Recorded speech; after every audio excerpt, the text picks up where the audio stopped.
بسم اللہ الرحمن الرحیم۔ شروع اللہ کے نام سے جو بڑا مہربان نہایت رحم کرنے والا ہے۔ حضور اقدس صلی اللہ علیہ وسلم ایک مرتبہ دولت قضا سے باہر تشریف لے جا رہے تھے۔ راستہ میں ایک قبہ گنبد دار حجرہ دیکھا جو اونچا بنا ہوا تھا۔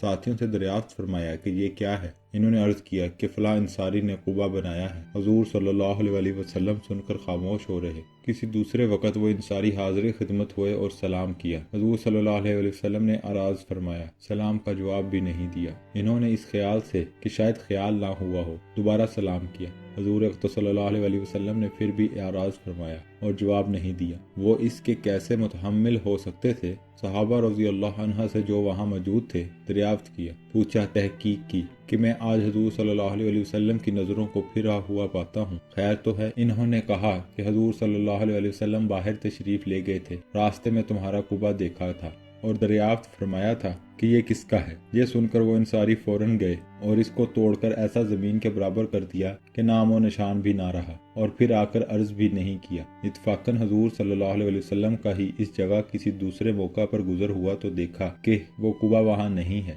دریافت فرمایا، صحابہ رضی اللہ عنہ نے عرض کیا کہ انصاری نے ان حضرت صلی اللہ علیہ وسلم کے اعراض کا کئی روز ہوئے ذکر کیا تھا، ہم نے کہہ دیا تھا کہ تمہارا قبہ دیکھا ہے، انہوں نے آ کر اس کو بالکل توڑ دیا۔ حضور صلی اللہ علیہ وسلم نے ارشاد فرمایا کہ ہر تعمیر آدمی پر وبال ہے مگر وہ تعمیر جو سخت ضرورت اور مجبوری کی ہو۔ یہ کمال عشق کی باتیں ہیں۔ ان حضرات کو اس کی تحمل ہی نہیں تھا کہ چہرہ انور کو رنجیدہ دیکھیں یا کوئی شخص اپنے سے حضور صلی اللہ علیہ وسلم کی گرانی کو محسوس کرے۔ ان صحابہ رضی اللہ نے قبہ کو گرایا، اور پھر یہ بھی نہیں کہ گرانے کے بعد جتانے کے طور پر آ کر کہتے کہ آپ صلی اللہ علیہ وسلم کی خوشی کے واسطے گرا دیا، بلکہ جب حضور صلی اللہ علیہ وسلم کا خود ہی اتفاق سے ادھر کو تشریف لے جانا ہوا تو ملاحظہ فرمایا، حضور صلی اللہ علیہ وسلم کو تعمیر پر روپے کا ضائع کرنا خاص طور سے ناگوار تھا۔ بہت سی احادیث میں اس کا ذکر آیا ہے۔ خود ازواج مطہرات کے مکانات کھجور کی ٹہنیوں کے ٹھیٹھے تھے جن پر ٹاٹ کے پردے پڑے رہتے تھے تاکہ اجنبی نگاہ اندر نہ جا سکے۔ ایک مرتبہ حضور صلی اللہ علیہ وسلم کہیں سفر میں تشریف لے گئے۔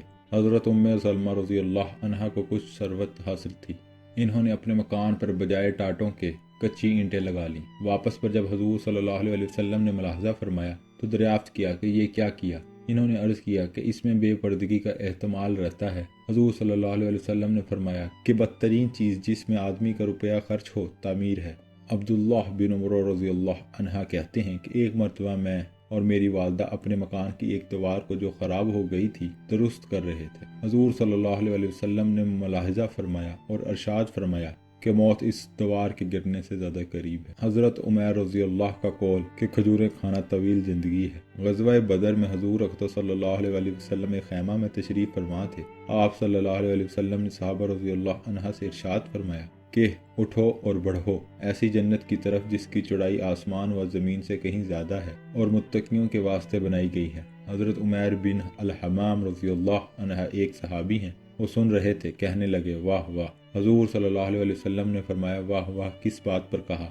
عرض کیا، یا رسول اللہ، مجھے یہ تمنا ہے کہ میں بھی ان میں سے ہوتا۔ آپ صلی اللہ علیہ وسلم نے فرمایا، تم بھی ان میں سے ہو۔ اس کے بعد جھولی میں سے چند کھجوریں نکال کر کھانے لگے۔ اس کے بعد کہنے لگے کہ ان کھجوروں کے ختم ہونے کا انتظار جو ہاتھ میں ہے بڑی لمبی زندگی ہے، کہاں تک انتظار کروں گا؟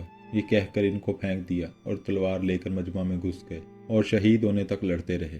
حقیقت میں یہی لوگ جنت کے قدردان ہیں اور اس پر یقین رکھنے والے۔ ہم لوگوں کو بھی اگر یقین نصیب ہو جائے تو ساری باتیں سہل ہو جائیں۔ ایسی ویڈیوز دیکھنے کے لیے ہمارے چینل کو سبسکرائب کریں اور بیل آئیکن کو پریس کریں تاکہ ہر نئی ویڈیو کا نوٹیفیکیشن آپ کو مل سکے، جس سے ہم اپنی زندگی اور آخرت کو بہتر بنا سکتے ہیں۔